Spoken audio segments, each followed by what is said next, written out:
Assamese education YouTube চেনেলটোলৈ আপোনালোক সকলোকে স্বাগতম জনাইছোঁ।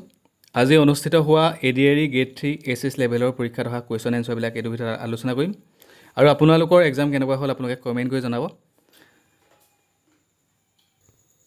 লাষ্ট কেপিটেল অফ আহোমৰ শেষ ৰাজধানী কি আহিছিলে?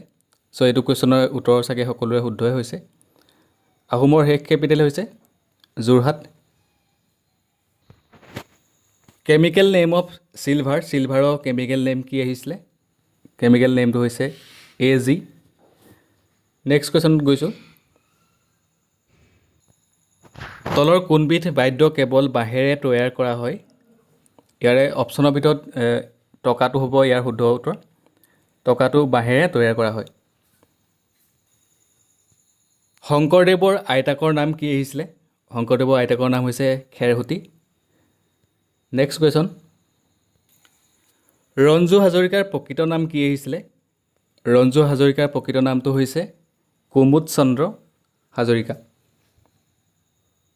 নেক্সট কুৱেশ্যন আহিছিলে অসমৰ সীমাত লাগি থকা দুখন বিদেশী ৰাষ্ট্ৰৰ নাম আহিছিলে। ইয়াতে ভূটান আৰু বাংলাদেশ। নেক্সট কুৱেশ্যনলৈ গৈছোঁ। শংকুৰাজৰ অলকানন্দ গানটো কোনে লিখিছিলে আহিছিলে? চ' এইটো কুৱেশ্যনৰ উত্তৰটো হ'ব মৈত্ৰী পাটৰে লিখিছিলে। নেক্সট কুৱেশ্যনত আহিছিলে জালিয়ানাবাগ কোন ষ্টেটৰ অন্তৰ্গত আহিছিলে? ইয়াতে আপোনালোকে সকলোৱে জানে পঞ্জাৱৰ। Next question. নুমলীগড় ৰিফাইনেৰী কোন ডিষ্ট্ৰিক্টত আছে আহিছিলে? নুমলীগড় ৰিফাইনেৰী আছে গোলাঘাটত। চ' এইটো চাগে সকলোৰে শুদ্ধ হৈ হৈছে। নেক্সট কুৱেশ্যন আহিছিলে চেয়াৰমেন অফ নীতি আয়োগ। নীতি আয়োগৰ চেয়াৰমেন কোন আহিছিলে? এইটো হ'ব প্ৰাইম মিনিষ্টাৰ। নেক্সট কুৱেশ্যনত গৈছোঁ। Tocklai tea research centre is located in. Tocklai চাহ গৱেষণা কেন্দ্ৰ ক'ত আছে আহিছিলে? এইটো হ'ব যোৰহাট।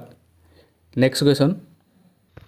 এইটো আহিছিলে which mountain range is in north east. North ইষ্টত থকা মাউণ্টেইন ৰেঞ্জটোৰ নাম আহিছিলে বৰাইলি ৰেঞ্জ।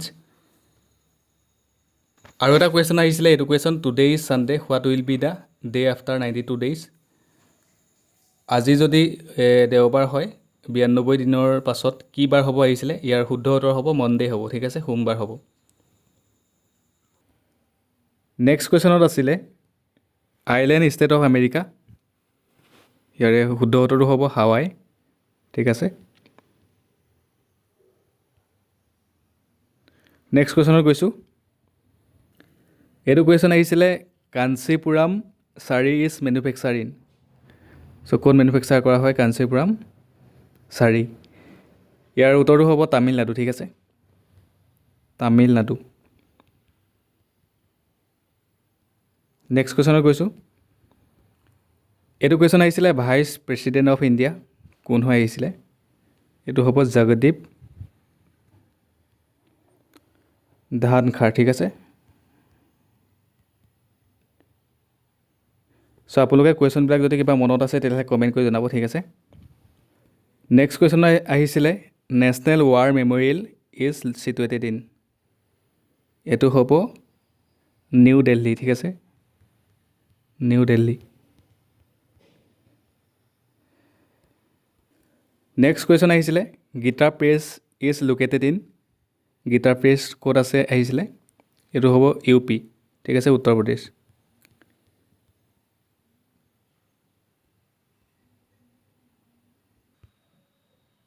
নেক্সট কুৱেশ্যনত আহিছিলে what country flag has a red background and white cross.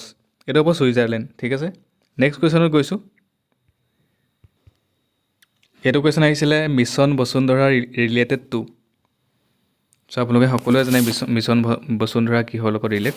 Land and revenue. ঠিক আছে। নেক্সট কুৱেশ্যনত গৈছোঁ। পাৱাৰ হাউচ অফ চেলৰ পাৱাৰ হাউচ কি আহিছিলে? এইটো হ'ব মাইট'কণ্ড্ৰিয়া। ঠিক আছে, আপোনালোকৰ সকলোৱে শুদ্ধ হৈছে বুলি ভাবিছোঁ। নেক্সট কুৱেশ্যনত গৈছোঁ।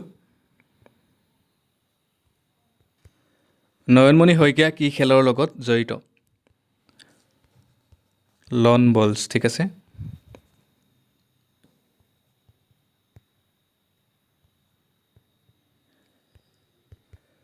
নেক্সট কুৱেশ্যন আহিছিলে ৰাষ্ট্ৰপতিক কোনে শপত বাক্য পাঠ কৰোৱায়? সুপ্ৰিম জাষ্টিছ অফ ইণ্ডিয়া, ঠিক আছে।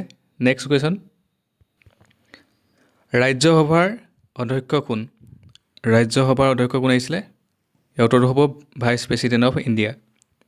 নেক্সট কুৱেশ্যন, এইটো কুৱেশ্যনত আচলতে অমিলটো বাছি উলিয়াবলৈ দিছিলে। ইয়াতে অপশ্যন দিয়া আছিলে কাউৰী, ময়ূৰ চৰাই, বাদুলি আৰু ঘৰচিৰিকা দিয়া আছিলে। ইয়াৰ ভিতৰত অমিলটো হ'ব বাদুলি, ঠিক আছে। নেক্সট কুৱেশ্যনত গৈছোঁ, কালেক্টিভ নাউন অফ ডগ, ডগৰ কালেক্টিভ নাউন আহিছিলে। ইয়াৰ উত্তৰটো হ'ব পেক। নেক্সট কুৱেশ্যন, এইটো আহিছিলে এণ্টনিম অফ ফ্ৰেণ্ড, ফ্ৰেণ্ডৰ এণ্টনিম কি হৈ আহিছিলে? এইটো হ'ব এনিমি। এইটো কুৱেশ্যন আছিলে NRLM-ৰ ডে ফুল ফৰ্মটো কি আহিছিলে? এইটো হ'ব দীনদয়াল অন্ত্যোদয় যোজনা। এইটো হৈছে মেথছৰ কুৱেশ্যন। ইয়াতে দিয়া আছিলে দুটা সংখ্যাৰ অনুপাত 2:3, আৰু ইহঁতৰ লসাগু আৰু গসাগুৰ পূৰণফল যদি 96 হয়, 96 হয়, সংখ্যা দুটাৰ যোগফল কিমান হ'ব দিছিলে? ইয়াৰ উত্তৰটো হ'ব 20, ঠিক আছে। ইয়াৰ উত্তৰটো হ'ব 20। নেক্সট কুৱেশ্যনত গৈছোঁ, এইটো আছিলে A:B = যদি 3 হয় তেন্তে 144A:36B = কি হ'ব ইয়াতে দিছিলে, ঠিক আছে। ইয়াৰ উত্তৰটো হ'ব 12 হ'ব। নেক্সট কুৱেশ্যনত গৈছোঁ, এটা সংখ্যাৰ বৰ্গৰ পৰা সংখ্যাটোৰ 3 গুণ বিয়োগ কৰিলে সেই সংখ্যাটো পোৱা যায়। সংখ্যাটো কি সুধিছিলে? ইয়াতে উত্তৰটো হ'ব 4 হ'ব, ঠিক আছে। এনচাৰটো হৈছে 4। এইটো কুৱেশ্যন আছিলে 5টা ক্ৰমিক অযুগ্ম সংখ্যাৰ যোগফল 95 হ'লে ডাঙৰ সংখ্যাটো কি হ'ব সুধিছিলে। ইয়াৰে শুদ্ধ ডাঙৰ সংখ্যাটো হ'ব 23, ঠিক আছে। কাৰেক্ট উত্তৰটো হৈছে 23। নেক্সট কুৱেশ্যনত আছিলে চিননিম অফ ফিউৰিয়াছ, ফিউৰিয়াছৰ চিননিম কি আহিছিলে? ইয়াৰ উত্তৰটো হ'ব এংগ্ৰি, ঠিক আছে। Next question, current president of United State. United ষ্টেটৰ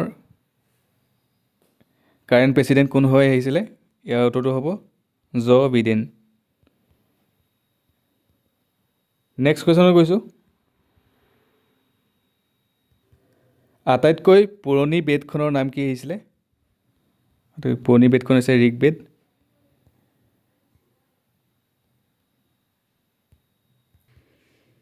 next question আছিলে এণ্টনিম অফ চিপ, চিপৰ এণ্টনিম কি হৈ আহিছিলে? ইয়াৰ উত্তৰটো হ'ব এক্সপেঞ্চিভ।